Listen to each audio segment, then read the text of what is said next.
అన్న ఒక్కసారి మీ పాటతో మొదలు పెడదాం మనం. గతంలో నేను కేసీఆర్ మీద ఒక పాట పాడింటే అది చాలా ఫేమస్ అయింది. అవును. గలగల్ల పారేటి గంగమ్మ తల్లినే నీ పామౌజులోనికి మళ్ళించినావయ్యా, కాళేశ్వరం తోటి వందల ఎకరాలు పామౌజు లోపల పండించినావయ్యా, ఎట్లుండే మీ బతుకులు గతమంతా తెలంగాణ రానప్పుడు, ఏడేండ్ల ఈ పొద్దులో మీ ఇంట 1000 కోట్ల ఆస్తులు, ఎట్లుండే మీ బతుకులు గతమంతా డొక్కు స్కూటరు రైడులు, ఎట్లుండే మీ బతుకులు గతమంతా పాసుపోటు బ్రోకర్లు, ఏడేండ్ల ఈ పొద్దులో మీ ఇంట 1000 కోట్ల ఆస్తులు, తండ్రికొక ఫామ్ హౌస్, కొడుకుకొక ఫామ్ హౌస్, బిడ్డకొక ఫామ్ హౌస్, నేడు అల్లుడు వారిసు సంతోషులేమో అంబానీ ఆదానీలకు పోటీ నేడు, గలగల్ల పారేటి గంగమ్మ తల్లినే మీ ఫామ్ హౌజులోనికి మళ్ళించినావయ్యా, ఎక్కడికి పోయింది మా పాలమూరు ప్రాజెక్టులు, ఎన్నాడు ఆగుతాయి మా పాలమూరు వలసలు, ఎన్నాడు మారుతాయి మా పాలమూరు బతుకులు అని కల్వకుంట్ల చంద్రశేఖరరావు ప్రభుత్వం మీద నేను గతంలో పాట పాడినా. ఎందుకంటే గతంలో తీసుకున్నట్లయితే కేసీఆర్ ముఖ్యమంత్రి అయిన తర్వాత కాళేశ్వరం ఎత్తిపోతల ప్రాజెక్టు కన్నా ముందు మా పాలమూరు రంగారెడ్డి ఎత్తిపోతల పథకానికి శంకుస్థాపన చేసిండు ఆయన.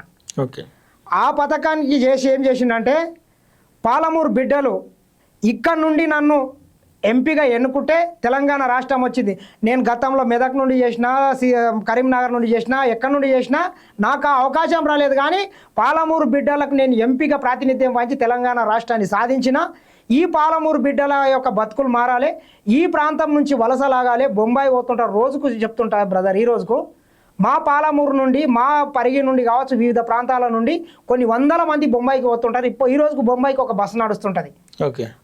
మా కొడంగల్ ప్రాంతం నుంచి కొన్ని వందల మంది తాండూరు నుంచి బొంబాయి పోతుంటారు, పూణే పోతుంటారు, వివిధ రాష్ట్రాలకు పోయి మా కష్టం చేసుకొని బతుకుతుంటారు. మరి కేసీఆర్ ముఖ్యమంత్రి అయిన తర్వాత ఈ బిడ్డల రుణం తీర్చుకుంటా, ఈ ప్రాంతానికి నీళ్లు తెస్తా, ఈ ప్రాంతానికి పాలమూరు రంగారెడ్డి ఎత్తిపోతల పథకం నీళ్లు తీసుకొని వచ్చి మీ కాళ్ళు కడుగుతా అని చెప్పి ఈ రోజుకి ఎక్కడేసిన గొంగడ ఎక్కడి ఉన్నది. ఆ ప్రాంతంలో వలస లాగలేదు, ఆ ప్రాంతంలో నీళ్లు రాలేదు, నిధులు రాలేదు, మా బతుకులు మారలేదు. రాక మా అవకాశం వచ్చింది. తెలంగాణ రాష్ట్ర చరిత్రలోనే పాలమూరు బిడ్డ మా ముఖ్యమంత్రి రేవంత్ రెడ్డి గారు ముఖ్యమంత్రి అయి ఈ ప్రాంతంలో వలసలాగాలి, ఈ నల్లమల్ల గడ్డ నుంచి నేను ప్రాతినిధ్యం వహిస్తున్నా, ఈ కొడంగల్ బిడ్డలు నేను బీఫామ్ తీసుకొని వచ్చి కొడంగల్ ఎక్కడుందని ఎత్తుక్కుంటూ వచ్చి లాస్ట్ రోజు 15 రోజుల ముందు వచ్చితే ఈ ప్రాంతం బిడ్డలు నన్ను అక్కున గుండెల్లో పెట్టుకొని చూసుకున్నారు. కాబట్టి ఈ ప్రాంతానికి నేను ఏదైనా ఒక రుణం తీర్చుకునే అవకాశం నాకు వచ్చింది, నేను తప్పిస్తే ఈ ప్రాంత బతుకు ఎవరు మార్చలేరని చెప్పి ఆయన ఒక దృఢ సంకల్పంతో కొడంగల్ ప్రాంతానికి కొన్ని 1000 కోట్ల నిధులు తీసుకొని వచ్చి నారాయణపేట కొడంగల్ లిఫ్ట్ ఇరిగేషన్ తీసుకొని వచ్చి కొడంగల్ కావచ్చు, రంగారెడ్డి కావచ్చు, వికారాబాద్ కావచ్చు, మక్తల్ కావచ్చు, మరికొన్ని ప్రాంతాలకు, నారాయణపేట ప్రాంతాలకు నీళ్ళు ఇస్తా. ఈ ప్రాంతం ఒక ఎడారి ప్రాంతం, ఒక ప్రాజెక్టు లేకుంటుంది. వానలు వాడపోతే 2 సంవత్సరాలు గట్టిగా కరువు కూడా వచ్చిందంటే మా ప్రాంతం మొత్తం వలస పోవాల్సిందే. వానలు పడితేనే అక్కడ బతుకులు ఉంటాయి, లేకపోతే మొత్తం బొంబాయి పోతారు, హైదరాబాద్ పోతారు, వివిధ ప్రాంతాలకు పోయి ఈ హైదరాబాద్లో ఏ సెంటర్లో తీసుకో మా ప్రాంతం బిడ్డలు అడ్డ మీద కూలి చేసుకొని బతుకుతుంటారు. ఈ ప్రాంతం కేసీఆర్ 10 ఏళ్ల పాలనలో కొడంగల్కి ఏం జరగలేదంటారా? నయా పైసా చిల్లి గవ్వయ్యలేదు. 100 పడగల ఆసుపత్రి ఎవరు ఇచ్చారు? 100 పడగల ఆసుపత్రి గతంలో మా రేవంత్ రెడ్డి అన్న ఎమ్మెల్యేగా ఉన్నప్పుడే ఉన్నాడు. దాన్ని కూడా ఎక్కడేసిన గొంగడి పెట్టి సగం తూట్ పాలి చేసిండు, కానీ మళ్ళీ మన గవర్నమెంట్ వచ్చిన తర్వాతనే దాన్ని కంప్లీట్ చేయడం జరిగింది. మా గవర్నమెంట్ వచ్చిన తర్వాతనే దాన్ని చిన్న చేసిండ్రు. రేవంత్ రెడ్డి 2018 ఎన్నికలకు ముందు ఓడగొట్టాలని చెప్పి సిరిసిల్ల చేస్తాను ఒక ఆయన చెప్పిండు, సిద్దిపేట చేస్తాను ఒక ఆయన, గజ్వేల్ చేస్తాను ఒక ఆయన, మొత్తం కట్టుకొని వచ్చి కొన్ని 1000 కోట్లు పెట్టి రేవంత్ రెడ్డి గారిని ఓడించడానికి లక్ష్యంగా పనిచేసిండ్రు. రేవంత్ రెడ్డి ఓడిపోయిన తర్వాత కేటీఆర్ చెప్పిండు, పట్నం నరేందర్ రెడ్డిని మీరు గెలిపించి కారులో పట్నం పంపించండి, నేను దత్తత తీసుకుంటా, సిరిసిల్లకు ధీటుగా అభివృద్ధి చేస్తా అని చెప్పి మళ్ళీ చూసిన పాపన అవ్వలేదు. 5 సంవత్సరాలలో ఏం చేసిండు చెప్పండి మీరు?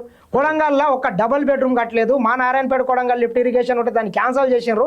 పాలమూరు రంగారెడ్డి ఎత్తిపోతల పథకం తీసుకొచ్చి నీళ్ళు ఇస్తాను, నీళ్ళు వేయలేదు. మరి ఏం చేసిండు ఆయన చెప్పండి మీరు?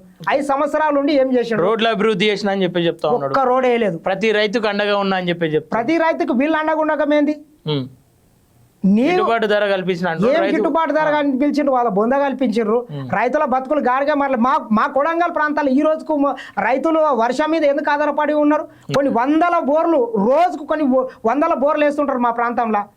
బోర్లు వడకుంటే రైతులు మొత్తం అప్పులు చేసుకొని హైదరాబాద్ బొంబాయో పూనో పోయి బతుకుతుంటారు. నువ్వు ఎక్కడ మార్చినావు, ఏం చేసినావు? ఈ ప్రాజెక్టు నీళ్ళు తీసుకురావాలి కదా, ఎందుకు తీసుకురాలేదు అని మా ముఖ్యమంత్రి గారు అధికారంలోకి వచ్చిన మళ్ళా తెల్లారే కొడంగల్ ప్రాంతం మీద ఒక ప్రత్యేక దృష్టి పెట్టి ఈ ప్రాంతానికి పరిశ్రమలు రావాలి, ఈ ప్రాంతానికి నీళ్లు రావాలి, ఈ ప్రాంతానికి నిధులు రావాలి, ఈ ప్రాంతంలో ఒక ఎడ్యుకేషన్ హబ్ కావాలని చెప్పి అన్ని దాదాపు 30-40 వేల కోట్ల రూపాయలతోని అన్ని సంక్షేమ పథకాలకు ఆయన పూనుకుంటే వీళ్ళు వచ్చి కాళ్ళలో కట్టబెడుతున్నారు. అంటే మిగతా ప్రాంతాలు ఏమన్నా కానీ మరి మిగతా ప్రాంతాలతో పాటు ధీటుగా మా ప్రాంతం, మా కొడంగల్ ప్రాంతం కావచ్చు, మా ఉమ్మడి పాలమూరు కావచ్చు, రంగారెడ్డి అత్యంత నిరాదరణకు గురైన ప్రాంతము. మా ప్రాంతం వెనుకబడ్డ ప్రాంతము. ఖచ్చితంగా వెనుకబడ్డ ప్రాంతాలకు చేయూతనివ్వాల్సిందే. మా ప్రాంతం నుంచి ఇప్పటి వరకు ఒక్కరు కూడా మంత్రిగా కూడా చేయలేదు. ఆ ప్రాంతం మీరు మొన్న వచ్చి చూసిండ్రు, చక్కగా రోడ్లన్న దిక్కున్నాయా?